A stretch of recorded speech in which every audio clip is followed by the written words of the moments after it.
பெண்களுக்கு பாதுகாப்பான ஒரு இடமாக தமிழ்நாடு தான் திகழ்கிறது என்பதை அவர் தன்னுடைய செயல் மூலம் செய்து காண்பிச்சிருக்கிறார். இன்னைக்கு கவர்னரே பேசியிருக்காரு, தமிழ்நாடு தான் பெண்களுக்கு பாதுகாப்பான மாநிலம் என்று கவர்னர் இன்னைக்கு பேசியிருக்கிறார். ஆகவே உண்மையை ஒப்புக்கொண்டுள்ளார் என்று நினைக்க வேண்டும். அந்த அளவுக்கு பெண்களுக்கு பாதுகாப்பான மாநிலமாக ஒன்றிய அரசுடைய புள்ளியியல் விவரமே சொல்லுது. பாதுகாப்பான மாநிலம் தமிழகம், பாதுகாப்பான நகரங்கள் சென்னை, அதற்கு அடுத்தபடியாக கோவை, அதற்கு அடுத்தபடியாக திருச்சி. ஆக முதல் 3 இடங்களுமே தமிழ்நாட்டில் தான் இருக்கு அந்த நகரங்கள். அந்த அளவுக்கு பெண்களுக்கான திட்டங்கள், பெண்களுக்கான வளர்ச்சி பணிகள் என்று நம்முடைய முதலமைச்சர்கள் செயல்பட்டு வருகிறார்கள் என்பதை நான் இங்கு கூறியாக வேண்டும். பேசினார் வெற்றி கொண்டாடினாச்சு.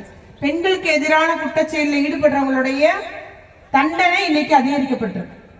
தண்டனை எல்லாம் டபுள். 7 ஆண்டு கடுங்காவெல்லாம் இப்ப 14வது ஆண்டு, 14 ஆண்டு ஆயுள் தண்டனை, மரண தண்டனை அளவுக்கு அந்த தண்டனைகள் பிள்ளைங்க கற்பழிப்பு ரேப் பண்ணிட்டாங்கன்னா அவங்களுக்கு அதிக தண்டனை என்பது இன்னைக்கு சட்ட திருத்தம் பண்ணியிருக்காங்க நம்முடைய முதலமைச்சர் அவர்கள். கடுமையாக்கப்பட்டுள்ளது நம்முடைய சட்டங்கள். ஏன்னா இன்னைக்கு எல்லா பெண்களும் வேலைக்கு போறாங்க. தமிழ்நாட்டிலே மன்னிக்கவும், இந்தியாவிலே 41% பெண்கள் அதிகமா வேலைக்கு போற இடம் எதுன்னா தமிழ்நாடு. கிட்டத்தட்ட 41% இருக்கிற பெண்கள்ல 100 பெண்கள் இருக்காங்கன்னா அதுல 41 பேர் தமிழ்நாட்டில் தான் வேலைக்கு போறாங்க. மற்ற இடங்கள்ல வேலைக்கு போறது இல்லை, பெண்கள் உழைப்பதில்லை, வீட்டிலே இருந்துருவாங்க. ஆனா பெண்கள் இங்க அத்தனை பேர் வேலைக்கு போறாங்க, படிக்கிறாங்க. பெண்கள் படிப்பதற்காக புதுமைப்பெண் திட்டம் கிட்டத்தட்ட இப்ப பாத்தீங்கன்னா புதுமைப்பெண் திட்டத்துல மட்டும் நமக்கு 4,55,000 பேர் மாதம் 1000 ரூபாய் உதவி வாங்கிட்டு இருக்கிறாங்க.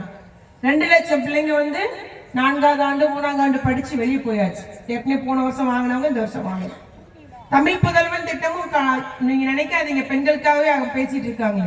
தமிழ் புதல்வன் திட்டம் ஒரு திட்டம் கொடுத்திருக்காரு. யாருக்கு? இளைஞர்கள் படிப்பதற்காக. கல்லூரி படிக்க இளைஞர்களுக்கு மாதம் 1000 ரூபாய் வழங்குறாங்க. கிட்டத்தட்ட 3,55,000 பிள்ளைங்க பசங்க இன்னைக்கு மாசம் 1000 ரூபாய் அந்த ரூபாய் வாங்கிட்டு இருக்கிறான். எதுக்கு? ஒரு புக்கு வாங்க, ஒரு டியூஷன் படிக்க, இல்ல அவனுக்கு ஹாஸ்டல் ஃபீஸ் கட்ட, அந்த மாதிரி அவனுடைய படிப்பு செலவுக்காக வாங்குறாங்க. அதே போல நம்முடைய காலை உணவு திட்டம், மகளிர் உரிமை தொகை திட்டம் மாதம் 1000 ரூபாய் பெண்களுக்காக வழங்கப்பட்டு வருகிறது. முதியோர் உதவி தொகை இன்னைக்கு உயர்த்தி வழங்கப்பட்டிருக்குது 1500 ரூபான்னு சொல்லிட்டு. அதே போல மாற்றுத்திறனாளி உதவி தொகை 1500 ரூபாய் உயர்த்தி வழங்கியிருக்கிறார். 1000 ரூபாயிலிருந்து 1500 ரூபாய், 1500 இருந்து 2000 ரூபாய் உயர்த்தி வழங்கியிருக்கிறாங்க. முதல்வரி முகவரின்னு சொல்லிட்டு ஒரு தனித்துறை, எதற்கு? சிஎம் செல்லுக்கு பெட்டிஷன் போட்டீங்கன்னா அதுக்கு உரிய நடவடிக்கை எடுக்க வேண்டும். கிட்டத்தட்ட மக்களுடன் முதல்வர் சொல்லிட்டு ஒரு திட்டம் எல்லா நகரத்திலையும் கிராமத்திலையும் போய் ஒரு நாள் முகாம் போட்டாங்க. எல்லா துறையிலும் உட்கார்ந்து உங்கள்கிட்ட பெட்டிஷன் வாங்கின ஞாபகம் இருக்கா? 12 லட்சம் பெட்டிஷனுக்கு இது வரைக்கும் தீர்வு காணப்பட்டுள்ளது. அவை தமிழ்நாடு அளவில் ஒரு மனு முதலமைச்சர் கையில கொடுத்தாலும் சரி, இல்ல அவருடைய அலுவலகத்தை கொடுத்தாலும் சரி, இல்ல யார்கிட்ட அந்த கொடுத்தாலும், அந்த மனு ஆட்சித்தலைவர்கிட்ட கொடுத்தாலும், யார்கிட்ட கொடுத்தாலும் உடனடியாக அந்த மனுக்களுக்கு நடவடிக்கை எடுக்கிறதுக்கு முதல்வரி முகவரின்னு ஒரு துறை.